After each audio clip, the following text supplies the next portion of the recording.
Hi friends, welcome to magic book. കൂടുതൽ PSC ക്ലാസ്സുകൾക്ക് magic book എന്ന ഈ യൂട്യൂബ് ചാനൽ സബ്സ്ക്രൈബ് ചെയ്യുക, ബെൽ ഐക്കൺ കൂടി എനേബിൾ ചെയ്യുക.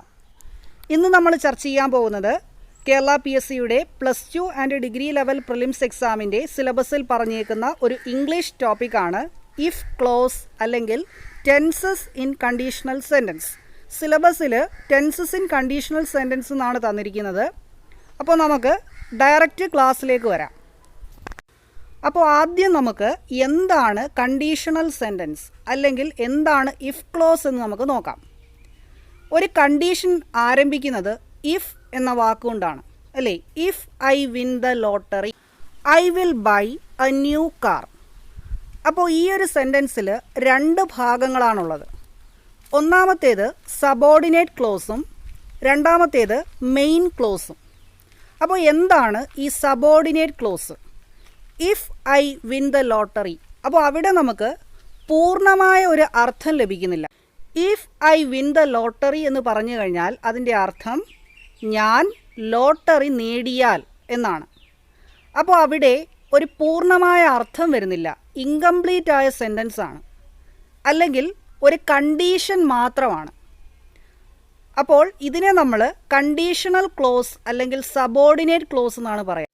അപ്പോൾ ഇഫ് കൊണ്ട് ആരംഭിക്കുന്ന സെൻറ്റൻസുകൾ എന്താണ്? കണ്ടീഷൻസ് ആണ്, അത് സബോർഡിനേറ്റ് ക്ലോസ് ആണ്. ഇനി അടുത്ത ഭാഗത്തിലേക്ക് വരാം. I will buy a new car. ഇത് പൂർണ്ണതയുള്ള ഒരു സെൻറ്റൻസ് ആണ്, ഇല്ലേ? കംപ്ലീറ്റ് ആയ ഒരു സെൻറ്റൻസ് ആണ്. I will buy a new car എന്ന് പറയുമ്പോൾ അതിൻ്റെ അർത്ഥം ഞാൻ ഒരു പുതിയ കാർ വാങ്ങും എന്നാണ്. അപ്പോൾ അതെന്താണ്? മെയിൻ ക്ലോസ് ആണ്, പൂർണ്ണമായ ഒരു അർത്ഥം നമുക്ക് ലഭിക്കുന്ന സെൻറ്റൻസ് ആണ്. നമ്മൾക്ക് വളരെ സിമ്പിളായിട്ട് മാർക്ക് സ്കോർ ചെയ്യാൻ പറ്റുന്ന ഒരു ഏരിയ ആണ് ഇഫ് ക്ലോസ്. 3 സ്ട്രക്ചർ മാത്രമേ നമുക്കിവിടെ പഠിക്കാനുള്ളൂ. അപ്പോൾ വീഡിയോ നിങ്ങൾ ആദ്യം മുതൽ അവസാനം വരെ കാണുക. ചെറിയ ഷോർട്ട് കട്ടിലൂടെ നമുക്ക് എളുപ്പത്തിൽ ഇത് പഠിച്ചെടുക്കാം. 3 ടൈപ്പ് സ്ട്രക്ചറുകളാണ് നമുക്കിവിടെ പഠിക്കാനുള്ളത്. അതിൽ ആദ്യത്തെ ടൈപ്പ് ഓഫ് സെൻറ്റൻസിലേക്ക് നമുക്ക് വരാം. If I win the lottery I will buy a new car. അപ്പോൾ ഇവിടെ സബോർഡിനേറ്റ് ക്ലോസിലെ ടെൻസ് നമ്മൾ ശ്രദ്ധിക്കുക. ഇഫിന് ശേഷം ഐ ആണ് വന്നത്. ഐ എന്ന് പറഞ്ഞാൽ സബ്ജക്റ്റ് ആണ്. അതിനുശേഷം വിൻ എന്നാണ് വന്നത്. വിൻ എന്താണ്? First form of the verb ആണ്. Second form of the verb won ആണ്, WON, വൺ ആണ്. തേർഡ് ഫോം ഓഫ് ദ വേർബും വൺ തന്നെയാണ്.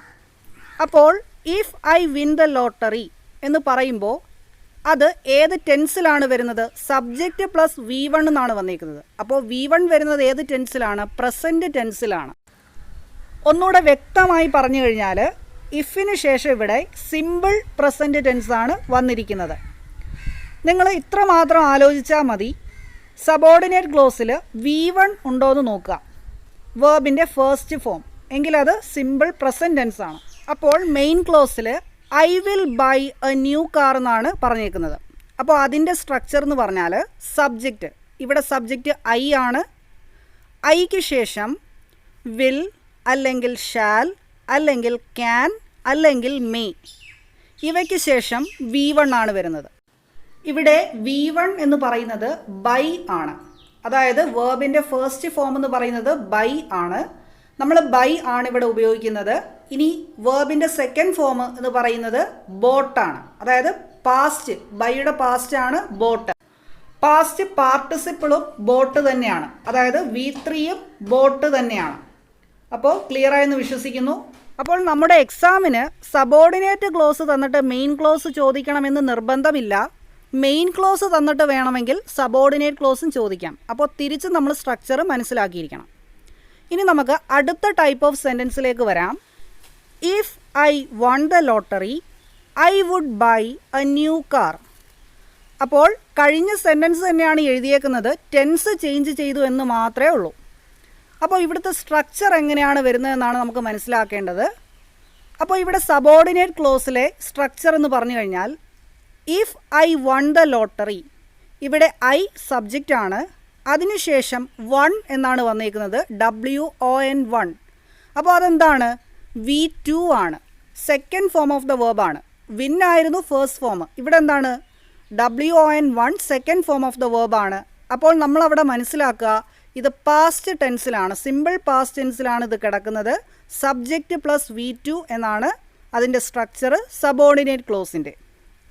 അപ്പോൾ എങ്ങനെ മെയിൻ ക്ലോസിൻ്റെ സ്ട്രക്ചർ വരും എന്ന് നമ്മൾ മനസ്സിലാക്കുക. If I won the lottery I would buy a new car. അപ്പോൾ അവിടെ ഐ എന്ന് പറയുന്നത് സബ്ജക്റ്റാണ്. ആ സബ്ജക്റ്റിന് ശേഷം വുഡ് അല്ലെങ്കിൽ ഷുഡ് അല്ലെങ്കിൽ കുഡ് അല്ലെങ്കിൽ മൈറ്റ് പ്ലസ് V1 ആണ് വരുന്നത്. ഒന്നുകൂടെ റിപ്പീറ്റ് ചെയ്യാം. ഐക്ക് ശേഷം വന്നത് വുഡാണ്. അപ്പോൾ വുഡ് തന്നെ വരണമെന്നില്ല. നമ്മൾ മറ്റൊരു സെൻറ്റൻസ് എടുക്കുകയാണെങ്കിൽ വുഡ് വരാം, ഷുഡ് വരാം, കുഡ് വരാം, മൈറ്റ് വരാം, പ്ലസ് V1 ആയിരിക്കും. ഇവിടെ V1 ബൈ തന്നെയാണ് വന്നിരിക്കുന്നത്. I would buy a new car. ഇനി ബൈയുടെ പാസ്റ്റ് ടെൻസ് ആണ് ബോട്ട്. V2 ബോട്ടാണ്. പാസ്റ്റ് പാർട്ടിസിപ്പിൾ V3 ബോട്ടാണ്. അടുത്തത് തേർഡ് ടൈപ്പ് ഓഫ് സെൻറ്റൻസ് ആണ് I had won the lottery I would have bought a new car. അപ്പോൾ ഇവിടുത്തെ സ്ട്രക്ചർ ശ്രദ്ധിക്കുക. സബോർഡിനേറ്റ് ക്ലോസിലെ സ്ട്രക്ചറിൽ I had won the lottery എന്നാണ് പറഞ്ഞിരിക്കുന്നത്. അപ്പോൾ ഐ എന്ന് പറഞ്ഞാൽ സബ്ജക്റ്റ്, അതിനുശേഷം ഹാഡ് ആണ് വന്നിരിക്കുന്നത്.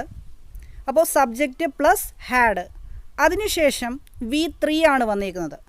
V3 എന്ന് പറഞ്ഞാൽ 1 തന്നെയാണ്. അപ്പോൾ വിൻ 1 1 അങ്ങനെയാണ് V1 V2 V3 യഥാക്രമം വരുന്നത്. അപ്പോൾ വേർബിൻ്റെ തേർഡ് ഫോം 1 ആണ്. I had won the lottery എന്ന് പറയുമ്പോൾ നമ്മളവിടെ ടെൻസ് ഐഡൻറ്റിഫൈ ചെയ്യുക. പാസ്റ്റ് പെർഫെക്റ്റ് ടെൻസ് ആണ്.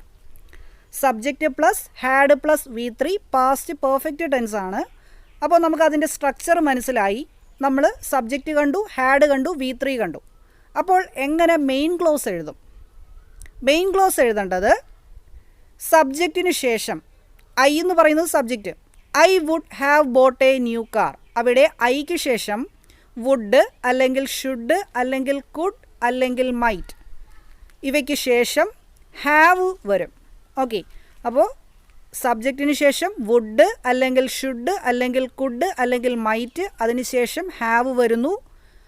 അവയ്ക്ക് ശേഷം V3 വരുന്നു, third form of the verb. അപ്പോൾ third form of the verb എന്ന് പറയുന്നത് ബോട്ടാണ്. ഓക്കെ, അപ്പോൾ നമുക്ക് എങ്ങനെ പറയാം? സബോർഡിനേറ്റ് ക്ലോസിൽ subject plus had plus V3 വന്നാൽ, ഹാഡ് പ്ലസ് V3 വന്നാൽ മെയിൻ ക്ലോസിൽ എങ്ങനെയായിരിക്കും സ്ട്രക്ചർ? സബ്ജക്റ്റ് കഴിഞ്ഞിട്ട് വുഡ് അല്ലെങ്കിൽ ഷുഡ് അല്ലെങ്കിൽ കുഡ് അല്ലെങ്കിൽ മൈറ്റിന് ശേഷം ഹാവ് വരും, അതിനുശേഷം V3 വരും. അപ്പോൾ ഞാൻ ഇത്രയും പറഞ്ഞത് നിങ്ങൾക്ക് ക്ലിയറായി എന്ന് ഞാൻ വിശ്വസിക്കുന്നു. ഇനി നമുക്ക് ഈ 3 റൂളുകളും ഒരുമിച്ചൊന്ന് നോക്കാം. അപ്പോൾ ഇവ തമ്മിലുള്ള വ്യത്യാസം നമുക്ക് പെട്ടെന്ന് മനസ്സിലാവും. സബോർഡിനേറ്റ് ക്ലോസിൽ ഇഫിന് ശേഷം സിമ്പിൾ പ്രസൻ്റ് ആണ് വരുന്നതെങ്കിൽ മെയിൻ ക്ലോസിൽ എങ്ങനെയാണ് സ്ട്രക്ചർ ചേഞ്ച് ചെയ്യുന്നത്? സബ്ജക്റ്റിന് ശേഷം വില്ല് അല്ലെങ്കിൽ ഷാൽ അല്ലെങ്കിൽ ക്യാൻ അല്ലെങ്കിൽ മെയ്, ഇവയ്ക്ക് ശേഷം V1. ക്ലിയർ ആയല്ലോ? ഇനി ഇഫ് പ്ലസ് സിമ്പിൾ പാസ്റ്റ് ആണെങ്കിൽ, അതായത് V2 ഫോം നമ്മളവിടെ കണ്ടു കഴിഞ്ഞാൽ ചെറിയ ഒരു ചേഞ്ച് വരും. വുഡ് അല്ലെങ്കിൽ ഷുഡ് അല്ലെങ്കിൽ കുഡ് അല്ലെങ്കിൽ മൈറ്റ് പ്ലസ് V1 ആവും. ഇനി ഇഫിന് ശേഷം പാസ്റ്റ് പെർഫെക്റ്റ് ആണെങ്കിൽ ഇതിൻ്റെ കൂടെ അഡീഷണൽ ആയിട്ട് ഹാവും കൂടെ വരും. അതുപോലെ തന്നെ V1 പകരം V3 കൂടെ ആവും. അത് നോക്കി വെച്ചേക്കുക. ഇഫ് പ്ലസ് പാസ്റ്റ് പെർഫെക്റ്റ് ആണെങ്കിൽ വുഡ് അല്ലെങ്കിൽ ഷുഡ് അല്ലെങ്കിൽ കുഡ് അല്ലെങ്കിൽ might plus have plus V3. ഇനി വളരെ സിമ്പിളായിട്ട് പറഞ്ഞു കഴിഞ്ഞാൽ നമ്മൾ സബോർഡിനേറ്റ് ക്ലോസിൽ ക്വസ്റ്റ്യൻ പേപ്പറിൽ V1 കണ്ടു, അതായത് വേർബിൻ്റെ ഫസ്റ്റ് ഫോം കണ്ടെങ്കിൽ നമ്മൾ അപ്പോഴേ ഉറപ്പിച്ചുകൊള്ളുക അത് സിമ്പിൾ പ്രസൻറ്റ് ടെൻസിലാണ്. അപ്പോൾ അതിൻ്റെ സ്ട്രക്ചർ മാറ്റാൻ നമുക്കറിയാമല്ലോ. വിൽ അല്ലെങ്കിൽ ഷാൾ അല്ലെങ്കിൽ ക്യാൻ അല്ലെങ്കിൽ മേ പ്ലസ് V1. ഇനി നമ്മൾ V2 ആണ് കാണുന്നത്. അപ്പോൾ നമ്മൾ മനസ്സിലാക്കുക സിമ്പിൾ പാസ്റ്റ്, കാരണം ഈ 3 കേസ് മാത്രമേ ഉള്ളൂ, വേറൊന്നും ചോദിക്കാനില്ല. പിന്നീട് ഓപ്ഷൻസ് നമ്മളെ ചിലപ്പോൾ കൺഫ്യൂസ് ചെയ്യിക്കാം. അത് നമ്മൾ കുറച്ച് PYQs ഇനി വരുന്ന ക്ലാസ്സിൽ പഠിക്കുമ്പോൾ അത് ക്ലിയർ ആവും. അപ്പോൾ V2 കണ്ടാൽ അപ്പോഴേ മനസ്സിലാക്കിക്കൊള്ളുക സിമ്പിൾ പാസ്റ്റ് ടെൻസ് ആണ്. അപ്പോൾ മെയിൻ ക്ലോസിൻ്റെ സ്ട്രക്ചർ നിങ്ങൾ കണ്ടല്ലോ, വുഡ് അല്ലെങ്കിൽ ഷുഡ് അല്ലെങ്കിൽ കുഡ് അല്ലെങ്കിൽ മൈറ്റ് പ്ലസ് V1. ഇനി ഹാഡ് പ്ലസ് V3 കണ്ടാൽ അപ്പോഴേ ഉറപ്പിച്ചുകൊള്ളുക എന്താണ്? പാസ്റ്റ് പെർഫെക്റ്റ് ടെൻസ് ആണ്. അപ്പോൾ നമ്മൾ എങ്ങനെ ചേഞ്ച് ചെയ്യും മെയിൻ ക്ലോസ്? വുഡ് അല്ലെങ്കിൽ ഷുഡ് അല്ലെങ്കിൽ കുഡ് അല്ലെങ്കിൽ മൈറ്റ്, അതിൻ്റെ കൂടെ ഒരു ഹാവ് വരും, പിന്നെ ഒരു V3യും കൂടെ വരും. അപ്പോൾ ചോദ്യപേപ്പറിൽ ഹാഡ് V3 കണ്ടാൽ ഒരു ഡൗട്ടും വേണ്ട, അതെന്തായിരിക്കും? Past perfect ടെൻസിലായിരിക്കും. അപ്പോൾ നമ്മൾ മെയിൻ ക്ലോസ് അതനുസരിച്ച് ചേഞ്ച് ചെയ്യുക. അപ്പോൾ ഈ 3 കേസ് മാത്രമേ നമുക്കിവിടെ പഠിക്കാനുള്ളൂ. ഇനി നമുക്ക് കൂടുതൽ ചോദ്യങ്ങൾ വരുന്ന ക്ലാസ്സുകളിൽ നമുക്ക് ഡിസ്കസ് ചെയ്യാം. PYQs തന്നെ നമുക്ക് ഡിസ്കസ് ചെയ്യാം. കൂടുതൽ അപ്ഡേറ്റുകൾക്ക് ചാനൽ സബ്സ്ക്രൈബ് ചെയ്യുക, ബെൽ ഐക്കൺ കൂടി എനേബിൾ ചെയ്യുക. പുതിയൊരു ക്ലാസ്സുമായിട്ട് നമുക്ക് അടുത്ത പ്രാവശ്യം കാണാം. താങ്ക്